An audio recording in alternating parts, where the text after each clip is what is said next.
नमस्कार, आप देख रहे हैं पहली आवाज न्यूज और मैं हूं आपके साथ मानवी ठाकुर। शुरुआत करते हैं आज की खास खबरों के साथ। मैहर जिले में माई की रसोई की खासियत रहना खाना सब निःशुल्क है। ब्यूरो धर्म वर्मा के साथ रत्नेश जाटव की रिपोर्ट। मैहर जिले के मां शारदा शक्तिपीठ में एक ऐसी रसोई जहां पर हर व्यक्ति को रहने और खाने की निःशुल्क व्यवस्थाएं प्रदान की जाती है, जिसे माई की रसोई कहा जाता है। माई की रसोई के संचालक पंडित धीरज पांडे द्वारा बताया गया है कि इस तरह की व्यवस्थाएं की प्रेरणा मुझे हमारे गुरु के द्वारा मिली हुई है, जिसे हम व हमारा परिवार जन सहयोग के द्वारा हमेशा आगे चलाते रहेंगे। धीरज पांडे जी का मानना है कि मैहर में जो भी दर्शनार्थी आते हैं वो यहाँ से भूखे प्यासे ना जाएं। यही हमारे जीवन का मुख्य उद्देश्य है। यहाँ पहली बार आए, यहाँ की व्यवस्थाएं कैसी हैं? बहुत अच्छा, आनंद आ गया खाना खाने में, बहुत अच्छा। यहाँ के लोग, यहाँ के जो भाव, मतलब हर चीज़, साफ सफाई भी बहुत अच्छा है। यहाँ के जो संचालक है माँ की रसोई के धीरज पांडे जी, उनको क्या बोलना चाहेंगी? उनको धन्यवाद बोलना चाहते। माता रानी उनको हमेशा ऐसे बनाए रखे, खुश रखे, खूब गढ़े।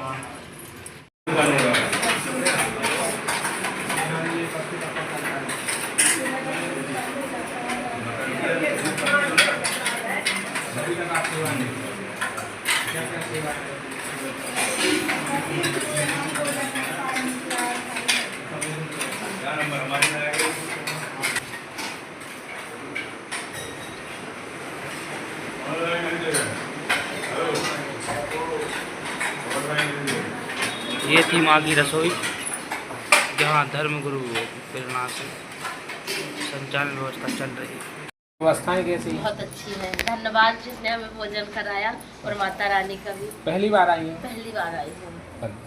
रहती है। ऐसा हमारे समस्त मंदिर, जितने मंदिर भारतवर्ष में हैं, ऐसी व्यवस्था मंदिरों में हो आम जनमानस के लिए, कि आम जनमानस भी वहाँ पर आसानी से पहुँच सके, आसानी से सुविधा उसको मिल पाए। इस लक्ष्य को लेकर हमने ये शुरुआत की। यहाँ बिना भेदभाव के जो व्यवस्थाएं हैं, ये इस पे आप क्या कहेंगे कि इसमें? ये समरसता का बहुत बड़ा उदाहरण है। देखिए, हम सब हिंदू हैं, कहने भर से नहीं होता कि बस हम हिंदू हैं। मेरा मानना ये है कि हर जगह ऐसा होना चाहिए। हिंदू है बस हिंदू है, उस पर कोई जात नहीं है, हमारी जात ही हिंदू है। तो समरसता का बहुत बड़ा उदाहरण है। यहाँ कोई जात पात, किसी प्रकार का कोई भेदभाव, किसी प्रकार का कोई कुछ नहीं है। यहाँ की आपने देखा होगा, थाली भी हम लोग स्वयं उठाते हैं, स्वयं धुलवाते हैं। तो सेवा भाव है।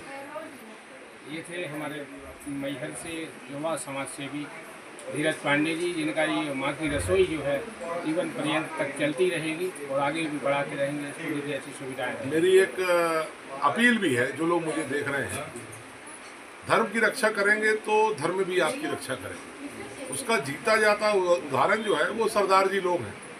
सिख धर्म के लोग अपने धर्म के प्रति बहुत जागरूक और बहुत शिद्दत से, दिल से गुरुद्वारा में आने वाले व्यक्तियों की सेवा करते हैं। उनका ये मानना है गुरुद्वारा परिसर में जो भी आ गया वो हमारे गुरु जैसे हैं। गुरु की मान के, आप जानते हो गुरुद्वारों में चप्पल जूते भी साफ किए जाते हैं। उसका कॉन्सेप्ट ये है कि वो ये मानते हैं कि जो परिसर में आ जाएगा वो हमारे गुरु समान। जो लोग भी मुझे देख रहे हैं, मेरा आप सबसे निवेदन है, जहाँ भी आप रहते हो अपने अपने धर्म स्थलों में सेवा भाव पैदा करिए। भेदभाव नहीं, सेवा भाव पैदा करिए।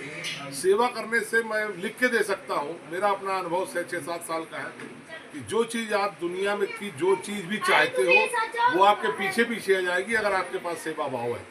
जय बहुत बहुत धन्यवाद। जय। ये कम से कम कितने वर्षों से स्टार्ट है? ये 7 जनवरी 2019 से संस्था शुरुआत हुई थी। 5 किलो हलवा से इस संस्था की शुरुआत की गई थी। उद्देश्य ये था कि जो माँ शारदा के दर्शन करने लोग आते हैं उनको माँ का कुछ प्रसाद मिले, क्योंकि भीड़ भाड़ में मंदिर के ऊपर जो है दर्शन करने में जल्दी आए हुए यात्रियों को प्रसाद प्राप्त नहीं हो पाता था। तो मुझे लगा कि कुछ ऐसी व्यवस्था बने, तो उस हिसाब से जो है आपको जो प्रेरणा मिली है वो वहाँ से गुरु के अनुसार में? जी, हमारे गुरु जी मथुरा आश्रम के जो है स्वामी शरणानंद जी महाराज, स्वामी विश्व चैतन्य जी महाराज, ये दोनों गुरुओं का माता पिता के आशीर्वाद से प्रेरणा मिली कि माँ शारदा के जो भगत आते हैं उनको प्रसाद के रूप में कुछ न कुछ प्राप्त हो। ऐसा गुरु जी का आदेश था और हमने 7 जनवरी से इसकी शुरुआत करी। ये सारी इतनी सारी व्यवस्थाएं हैं, बहुत सारी व्यवस्थाएं यहाँ करना पड़ती हैं। आज की डेट में देखा जाए तो लोग एक रोटी का पैसा ले लेते होटल में, और आप इतनी सारी व्यवस्थाएं निःशुल्क दे रहे हैं, इसमें सरकार का कोई योगदान है कि आपने निजी? नहीं, सरकार का अभी तक तो सरकार का कोई योगदान नहीं था। ये व्यक्तिगत सोच थी और व्यक्तिगत ही माँ की कृपा से, माँ की दी हुई शक्ति से इसको मैंने एक प्रण लिया, अपनी ज़िंदगी का एक प्रण बनाया। हर आदमी का अपना अपना ज़िंदगी में कुछ न कुछ लक्ष्य होता है। मेरा ये लक्ष्य था कि माई की रसोई, जो भी भगत यहाँ आते हैं उनको माई की रसोई के माध्यम से प्रसाद उपलब्ध हो। इसको लेकर हम लोगों ने 7 जनवरी 2019 से इसकी शुरुआत करी। या 2025 से 7 साल हो गए हैं। हमारे पास 20 कमरे हैं, एयर कंडीशन कमरे यात्रियों को रुकने के लिए।